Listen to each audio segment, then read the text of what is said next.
ఆయన ఆత్మకలు వచ్చి కావాలి ఇక మీకు తెచ్చిరా ఎట్లనే కట్టించబడి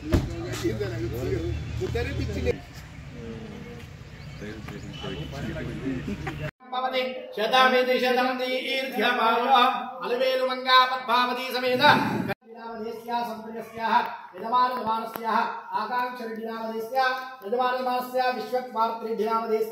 सह कुटुंबकस्य सर्व अनुकूल्यता सिद्ध्यर्थं मम सह कुटुंबकस्य क्षेम स्थैर्य धैर्य विजय वीर्य अभय आयुः आरोग्य ऐश्वर्य अभिवृद्ध्यर्थं धर्मार्थ काममोक्ष चतुर्विध फल पुरुषार्थ सिद्ध्यर्थं वंशाभि श्रीनिवासाय नमः लक्ष्मीपतये नमः धनाधनाय नमः वसुवात्मने नमः पुण्याय नमः लीलामार्गाय नमः ज्योत्याय नमः दुर्गिमुद्राय नमः श्रीजाय नमः नन्दगोप्रियाय नमः यमुनावेगसंहारणे नमः बलवत्रांगाय नमः प्रदादिकाय नमः चिन्ताय नमः मुजुकुन्दप्रदायकाय नमः क्षोरदात्रेशाय नमः त्रिभंगिने नमः प्रदादिते यावतीर्वै देवता सा सर्वा वेदविधिब्राह्मणेभ्यो वसन्ते तस्मात् ब्राह्मणेभ्यो वेदविधिभ्यो दिवे दिवे नमस्क्रियान्नाशङ्कीर्तये देता एव देवता प्रीणाति पर्याप्य अनन्तराय सर्वस्तोमोदिरातमुत्तरभवति सर्वस्याप्यै सर्वस्यैः सर्वमेव धेना स्वामिनः अनुग्रह प्रसाद सिद्ध्यर्थं नित्य अलंकरण नैमित्यार्थं संकल्पित पुष्प अलंकरण पूजन यत्नेन यथाशक्ति संकल्पित सुवर्ण पुष्प अर्चन पूजन च कारयिष्ये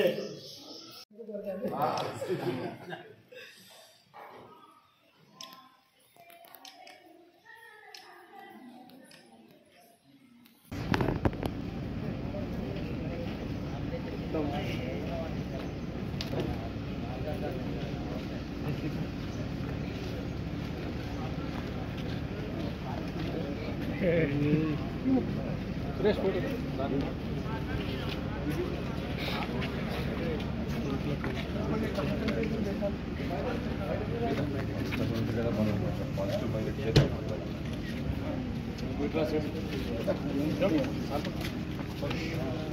राजकुमार अंडी फोन इక్కడికి రా వీడియో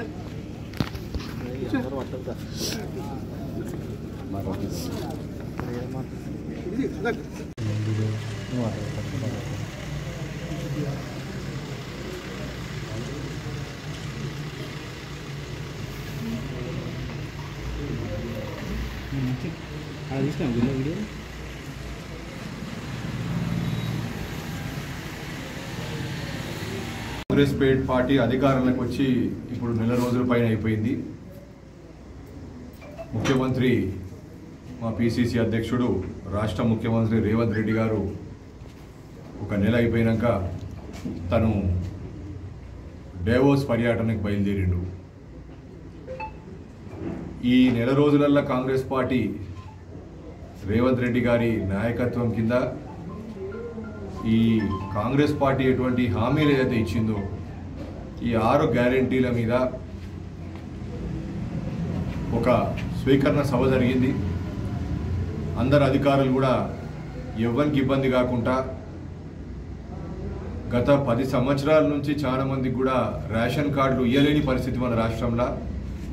అటువంటి సమయంలో కూడా అధికారంలోకి రావంగానే కాంగ్రెస్ పార్టీ రేషన్ కార్డు ఉన్నదా లేదా, వాడి కొత్తది అన్నా పాతది ఉందా అని ఎటువంటి లెక్క చేయకుండా ఈ 6 గ్యారెంటీల గురించి ప్రజల నుంచి, సాధారణ జనం నుంచి, కొత్త అప్లికేషన్లైనా ఆన్గోయింగ్ ఎవరెవరికైతే లబ్ధిదారులుకి ఇవన్నీ సంక్షేమ పథకాలు అందాలను వాళ్ళందరి డేటాబేసు మన రాష్ట్ర ప్రభుత్వం దగ్గర కేటాయించుకొని వాళ్ళ దగ్గర స్వీకరించుకొని ఉండాలని చెప్పి ఓ 10 రోజుల పైన ఈ స్వీకరణ సభ జరిపింది. ఈ సభలో ఎక్కడ కూడా మీరెక్కడికో రావాలి అని చెప్పి కాదు, ఒక ఈరోజు మనం ఈ స్వీకరణ సభ మనం ఇవన్నీ అప్లికేషన్లు తీసుకుంటున్నామని చెప్పేసి గత 3-4 రోజుల ముందే అధికారులు ఎవరు అడిగితే వాళ్ళకి ఆ ప్రాంతంలో ఈ ఫామ్స్ డిస్ట్రిబ్యూట్ చేయడం జరిగింది. వాళ్ళకి సమయం కేటాయించి ఎవరు వచ్చినా కూడా నింపనీకి ఏమైనా ఇబ్బందులు ఉన్నా కూడా ఇవన్నీ కూడా అధికారులు వాలంటీర్స్ వాళ్ళ సహకారంతో ఇవన్నీ కూడా ఫామ్స్ నింపుకొని ఇవన్నీ కూడా ప్రభుత్వం ఇవన్నీ కూడా స్వీకరించుకున్నది. రాబోయే రోజులల్లో ఈ ప్రభుత్వ లబ్ధిలు, ఈ గ్యారంటీలు, ఈ ఉచిత స్కీమ్స్ ఇవన్నీ కూడా ప్రత్యేకంగా ఏ వర్గానికైతే అందాలను ఆ వర్గాలకు అందాలని చెప్పి కొత్త రేషన్ కార్డులు కూడా మనము ఇస్తామని చెప్పి ఒప్పుకోవడం జరిగింది. గత ప్రభుత్వాలల్లో రైతు బంధు ఉన్నది. 100 ఎకరాలోనికి రైతు బంధు ఉండే, 1 ఎకరానికి ఉండే. ఈ ప్రభుత్వంలో అటువంటివి జరిగాయి. పేద కుటుంబాలు, దళితులు, గిరిజనులు, ఆర్థికంగా వెనుకబడి ఉన్న వేరే కులాలన్నీ కూడా వాళ్ళందరికి కూడా ఏమైతే లోట్లు ఉండనో పోయిన ప్రభుత్వంలో వాళ్ళందరికి కూడా ఇవన్నీ గ్యారంటీలుతోని వారికి లాభం అందేటట్టు ప్రత్యేకంగా ఈ సర్కారు దాని మీద కృషి చేస్తుంది. దాని మీదనే దృష్టి పెట్టింది.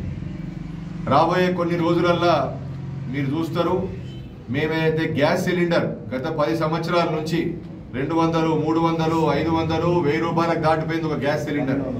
1200కి పోయింది. ఇప్పుడు 1200 రూపాయలకి గ్యాస్ సిలిండర్ కేంద్ర ప్రభుత్వం సప్లై చేస్తుంటే గత ప్రభుత్వాలు, ఈ రాష్ట్ర ప్రభుత్వం ఎటువంటి సబ్సిడీ ఇవ్వలే.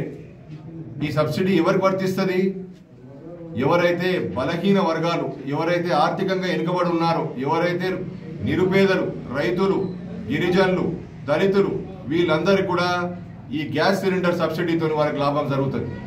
మేమేదైతే హామీ ఇచ్చినామో మరికొన్ని రోజులల్లా ఆ గ్యాస్ సిలిండర్ది హామీ సబ్సిడీ మీకు అందరికి కూడా గ్యాస్ సిలిండర్ 500 రూపాయలకే మీకు కేటాయించేటట్టు ప్రభుత్వం దాని మీద విడుదల చేస్తుంది పథకం.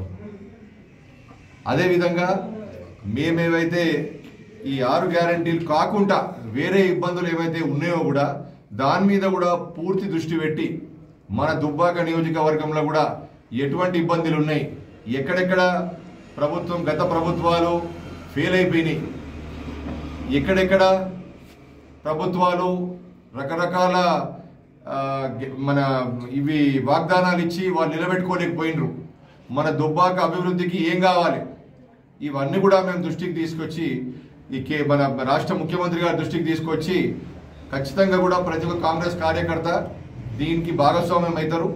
వాళ్ళందరూ కూడా పేద ప్రజలకి, మన దుబ్బాక నివాసులకి, మన నియోజకవర్గ నివాసులకి వాళ్ళకి ఇబ్బంది కాకుండా 100% వాళ్ళందరూ కూడా ఈ ప్రభుత్వం అభివృద్ధి వాళ్ళ ఇంటింటికి అందేటట్టు అందరూ కూడా కృషి చేస్తారు. దాంతో పాటు నేను కూడా ప్రత్యేకంగా కృషి చేస్తాను అని చెప్పి మీ అందరికీ తెలియజేస్తాను.